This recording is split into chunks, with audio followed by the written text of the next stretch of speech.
Hi, I'm Christie Grays, and I'm here with Laurel Ivory, and she's part of the Sunrise Sting and also the NT2D International Goalkeeper Training Program. So Laurel, how are you today? I'm great. How about you? I'm good. It's a nice sunny day out here in Florida. I read somewhere where you started in soccer at age 4. That is true. Little pee-wee soccer. Yeah. So my question is, why goalkeeper?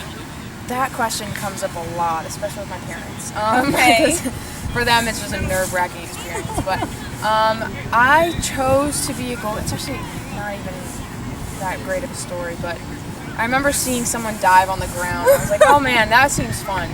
So I went up to my coach and I was like, Coach, I think I want to try to be a goalkeeper. I think this is around like 8 or 9.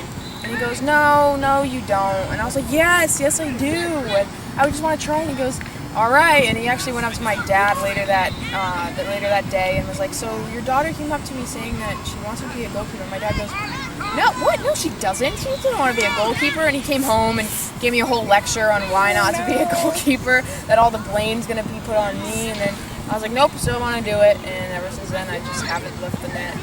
So That's great. Yeah. It's unbelievable the skill and technique you have to have. Yeah. So when you do land, does that hurt at all?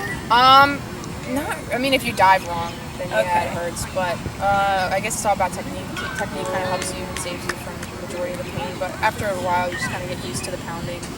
So is that the techniques? That's what you're learning through NT2D? Yeah. Technique, mentality, what it takes to be one of the top keepers, and yeah, just cleaning up that's everything that you need to succeed in the position, and to have the individual attention, not just from club practice where you're kind of part of the team, standing around, but this is your individual focused attention on improving everything that you need to be good in the position. And it's been everything to my development, and I don't know where I would be without it. How often do you have to come to practice here? About 2-3 times a week. For how long? It ranges from an hour and a half to 2 hours. Yeah. On the days that you don't come, are you doing some other type of training to enhance your craft? Yes, I have a daily training regimen that gets put together from the U17 national team that they give each player. And it goes from strength sessions, on my own technical sessions, endurance sessions, and then cool down days as well for recovery and to get our body back in reset mode. Do you ever call it football? Sometimes, it depends, but usually it's just soccer. Okay. And are there any other sports that you do or like to watch? I've kind of I used to play flag football when I was younger, but that's pretty much it. I mean, it's weird. Usually as an athletic kid, you'd think I'd do many sports, but it had always been soccer, especially moving to South Florida at a young age, where soccer's all year long. Okay. That kind of took up majority of my time, which I was like, no, I don't want to do that. I just want to do soccer. I just want to stick to this. And I think that also really helped with my development as well, not focusing on other sports. It was just always soccer. Obviously, you're an athlete and you're in great shape. Tell me, without giving any secrets, tell me what your diet is like or what other type of conditioning you have to do. Well, when I come back from camps, my diet kind of slips a little bit because I've been eating so clean for so long. But I'm 16 and I have a little bit of leeway with what I eat. But I try to be as clean as possible. A lot of protein, a lot of red meat, fish, carbs on when I know I'm going to be doing a lot of activity and when I need energy to burn. Fruits, vegetables, all that kind of stuff. But definitely the main thing for me is protein.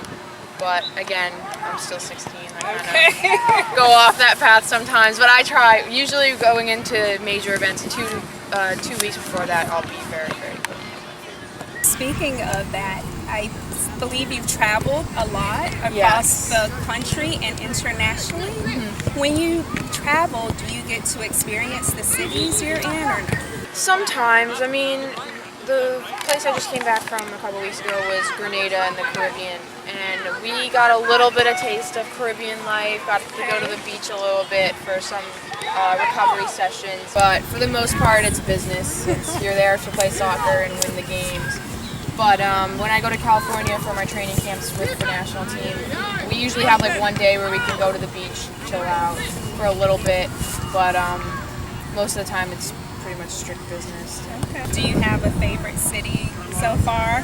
Oh, I don't know. Probably, I mean, I go to LA majority of the time, so that would probably be my favorite city, but I'm going to Switzerland at the end of May, so that should be fun, new experience, and really look forward to that.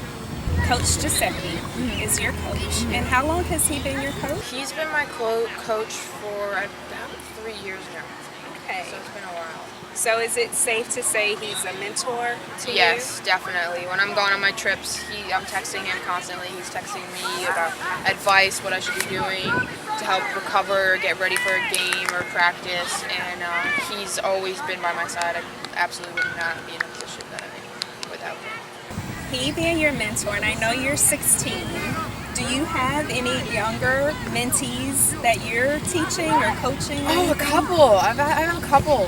Actually, some in this kind of training environment. But yeah, I've been speaking to a lot of younger teams within my club who know that I've been with the national team and have had international experience with games and stuff. Who, at the end of the line, that's their dream to be on these national teams, and that's their goal.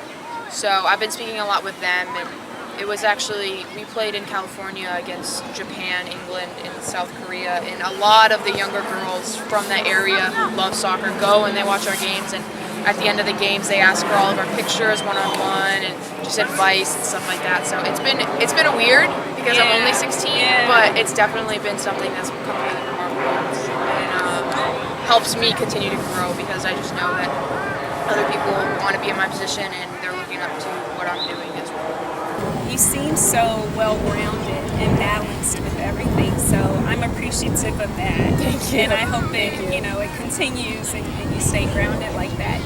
Would you say your parents and family play a big role in that, or did it just come naturally for you? My parents, they do definitely keep writing into me, stay grounded, stay grounded. This can always be taken away from you in 2 seconds. I'll be coming back from camps where everything's kind of just given to me.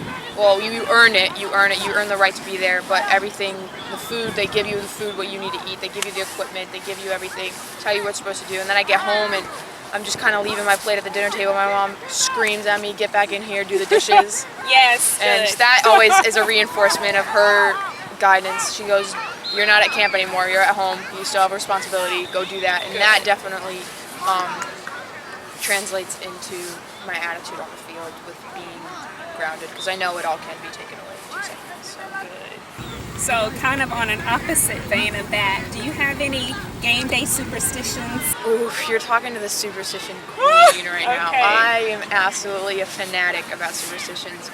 I have to listen to 3 particular songs, and then after that it kind of comes whichever song I'm in the mood for. And I have to have my wrist, depends on how bad my fingers are bruised, have them taped a certain way. I have a ritual before the game. I go to the goal right before the whistle starts, and I do kind of my own little thing. And I put my cleats on a certain way, my shin guards on a certain way. Okay. Yeah.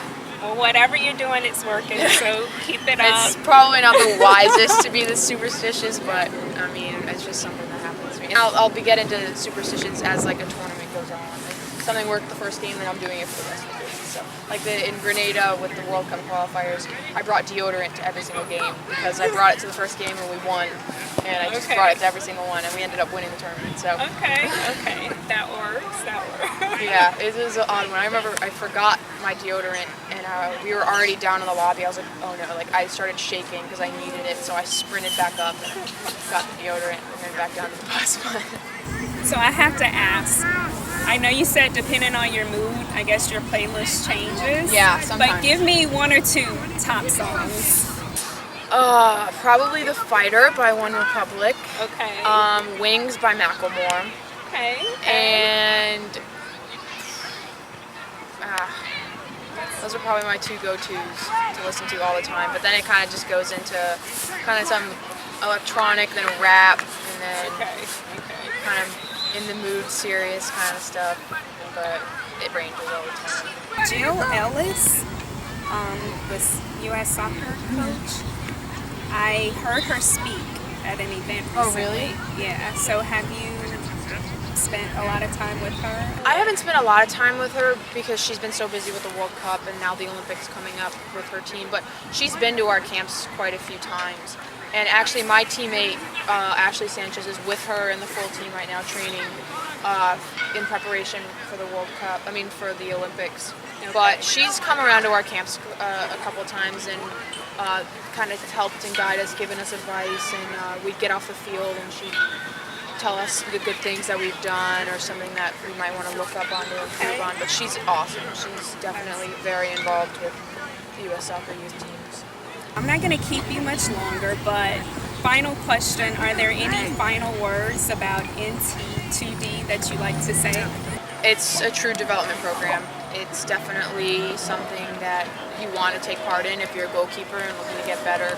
And every little thing matters here, every small detail, everything that you want to work on. You go to him and he'll base a whole training session off something that you need to work on and apply to every other keeper to help them work on it as well. And it's just definitely something that I would look into, and if I wasn't in it already as a goalkeeper, but it's been my path. It's helped me with my path to the national team. So very good. Now, this soccer ball came up to us while we were doing the interview, so we have to do a pose.